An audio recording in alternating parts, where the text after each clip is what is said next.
రాలో YouTube మిత్రులందరికీ నమస్కారం। ఇక్కడ జనగామ జిల్లాలో రాలో మిషన్ ద్వారా రెంట్కి వేయించుకోవడం జరిగింది। ఇక్కడ సార్ ఉన్నారు, ఒకసారి మిషన్ ద్వారా రెంట్కి వేయడం దాన్ని చూశారు, ఎట్లా వేస్తుంది అనేది ఒకసారి ఆ సార్ మాటల్లోనే తెలుసుకుందాం ఎలా అనిపించింది మిషన్ ద్వారా రెంట్కి వేయించడం వల్ల। నమస్కారం సార్। నమస్కారం। మీ పేరు సార్? రాజు। మిషన్ ద్వారా ఇక్కడ రైతు వేయించుకున్నారు కదా రెంట్కు, మీకు ఎలా అనిపించింది? అది ఈ పక్కనేనండి, ఈ రైతు వేయించుకున్నప్పుడు మేము కూడా అనుకున్నాం ఈ రైతు మిషన్తో వేపిస్తుండే దీనివల్ల సక్సెస్ ఉంటుందా ఫెయిల్యూర్ ఉంటుందా అనుకున్నాము। నాటు వేసేటప్పుడు బాగానే అనిపించింది, మిషన్తో నాటు బాగానే ఉంది। ఒక 15 నుండి 20 రోజుల వరకు ఇది నాటు వేసినా కూడా వేయనట్టు అనిపించింది। తర్వాత 1 మంత్ తర్వాత 2 మంత్స్ తర్వాత చూస్తే అంటే మా దానికంటే ఇదే బెనిఫిట్ అంటే మంచిగా అనిపించింది। ఎందుకు ఇది అర ఫీట్ గ్యాప్ రావడము, దానివల్ల పిలకలు రావడము, ప్లస్ ఆ రైతు మందు పిచికారీ చేసేటప్పుడు వాళ్ళు నడవడానికి కూడా ఈజీగా ఉండడము, గాలి దూరడం వల్ల దానివల్ల మంచిగా అనిపించింది।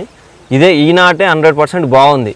దానికి దీనికి మళ్ళీ ఇంకో పోలిక చూస్తే ఏముందంటే అది కూలీల పెడితే ఎక్కువ, నేను నారు పోసిన 30 నుండి 35 రోజుల తర్వాత నాటేసిన, ఈయనే 25 రోజుల లోపు నాటేసింది। అంటే పిలక దశ 25 నుండి 30 రోజులు ఉంటుంది, కానీ ఆ దశలో నాటేసింది కాబట్టి ఈయనకు 100% సక్సెస్ఫుల్గా ఉంది।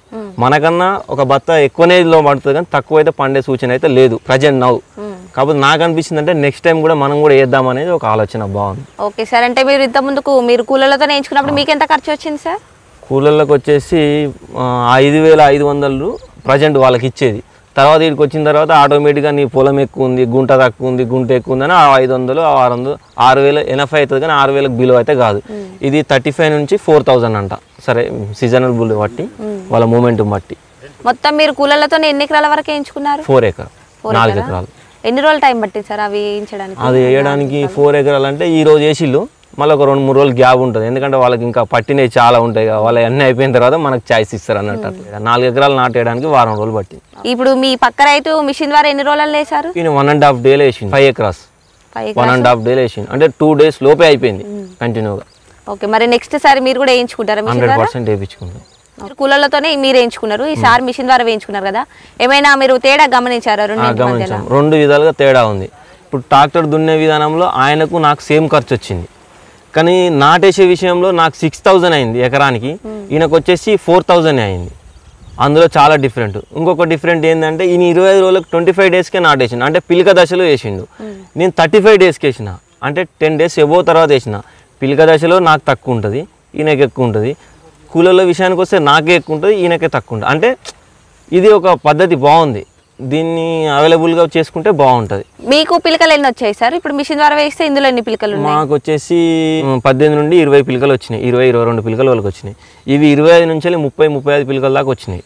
చాలా వరకు ఇప్పుడు మిషన్ ద్వారా ఫస్ట్ లో వేసినప్పుడు చూసేవాళ్ళు అంత పల్చ ఉంటది, ఏం అంటే ఫెయిల్ అవుతుంది అని అంటారు కదా, మీకు ఎలా అనిపించింది? మీకు కూడా అలానే అనిపించిందా సార్? అది 100% ఫెయిల్యూర్ అనుకుని మనం ఫిక్స్ కావాలి। పక్క రైతు ఎన్ని అని చెప్తాను, నేనే చెప్పిన ఈ రైతు కాదు నువ్వు ఎందుకు వేయించిన నా చూడు నీ చూడు అని చెప్పిన। అయితే వాళ్ళు నాటేసేటప్పుడు ఏం చేస్తారంటే నాటు ఇలా పెట్టరు, ఇలా బెండ్ చేస్తారు, నాకు చిక్కదనంగా అనిపిస్తుంది। ఇదేంటంటే మిషన్ పొడవ కూర్చుతుంది, గ్యాప్ అనిపిస్తుంది। దీనివల్ల పిలక దశకి వచ్చడానికి ఇదే పిలక దశ బాగుంది, అదే తక్కువ ఉంది। ఎందుకంటే దగ్గరికి వేయడం వల్ల గాడుపు ఆడకపోవడము, దోమలు గుడ్లు పెట్టడం, దానివల్ల ప్రాబ్లం। ఇది గాలి ఆడడం కానీ దేనికైనా బెనిఫిట్ ఉంది, పిలక కూడా ఎక్కువ వచ్చింది, తక్కువ ఉంటుంది, బెనిఫిట్ ఎక్కువ ఉంది ప్రజెంట్ ఈ రోజుల్లో జరిగే విషయాన్ని। ఎందుకంటే మనం వచ్చే దశలో అంటే ఇక నాటేసే వాళ్ళు దొరకరు, ఇక క్లోజ్ అయిపోయింది ఇక। ఇప్పుడు దీనివల్ల మనం అంటే ఇంకా దీనిలో కూడా అవగాహన అంటే ఏ టైంలో ఏం వేయాలనేది కూడా తెలుసుకుంటే ఇంకా బెనిఫిట్ ఇంకా బాగా వస్తుంది కావచ్చు నాకు తెలిసి। ఈ యాషింగ్ వచ్చేసి వెదర్ ప్రాబ్లం వల్ల కూడా ఈ 25 నుండి 30 ఎబో వచ్చినాయి, ఇంకెక్కువ వస్తాయి కావచ్చు, ఎందుకంటే వెదర్ ప్రాబ్లం కూడా ఈసారి బాగా జరిగింది। పురుగు మందు విషయానికి వచ్చేస్తే మేము 1-2 సార్లు పిచికారీ చేసినాము, వీళ్ళ దాంట్లో ఇది లేదు, ఇది వీళ్ళ దాంట్లో తక్కువ ఉంది ఊస తిరగడం, మా దాంట్లో ఊస తిరగడం అంటే ఎక్కువ తిరిగింది, అంటే గాలి వలన దగ్గరికి వేయడం వలన ఏదో ప్రాబ్లం జరిగింది, మా దాంట్లో ఊస బాగా తిరిగింది, ఇలా ఊస తక్కువ తిరిగింది। వీళ్ళు 1 టైం స్ప్రే చేసిళ్ళు, మేము 2-3 టైమ్స్ స్ప్రే చేసినాం, ప్లస్ అందులో కలిపి కూడా జల్లినాం। ఓకే, మీకు ఇప్పటి వరకు వానలు వచ్చాయి కదా, మీకు ఏమైనా అడ్డం పడ్డదా సార్ మీ ఊరి? మాది అడ్డం పడడం స్టార్ట్ అయింది, అంటే ఇంకా పడుతుంది, ఇదైతే ప్రజెంట్ అయితే పడలేదు, ఇంకా పడలేదు, మంచిగానే ఉంది। చూసారు కదా మిత్రులారా, ఇక మీరు మరిన్ని మిషన్ తీసుకున్న మిషన్తో పాటు రెంట్కి వేయించుకున్న రైతుల అనుభవాలు తెలుసుకోవాలనుకుంటే వెంటనే మా ఛానల్ని సబ్స్క్రైబ్ చేసుకోండి, అలాగే షేర్ చేయండి, లైక్ చేయండి। ఇంకేమైనా మీకు సందేహాలు ఉంటే కింద కామెంట్ రూపంలో తెలియజేయండి, అదేవిధంగా పైన స్క్రోలింగ్ అవుతున్న నెంబర్కి కూడా కాల్ చేసి సంప్రదించండి।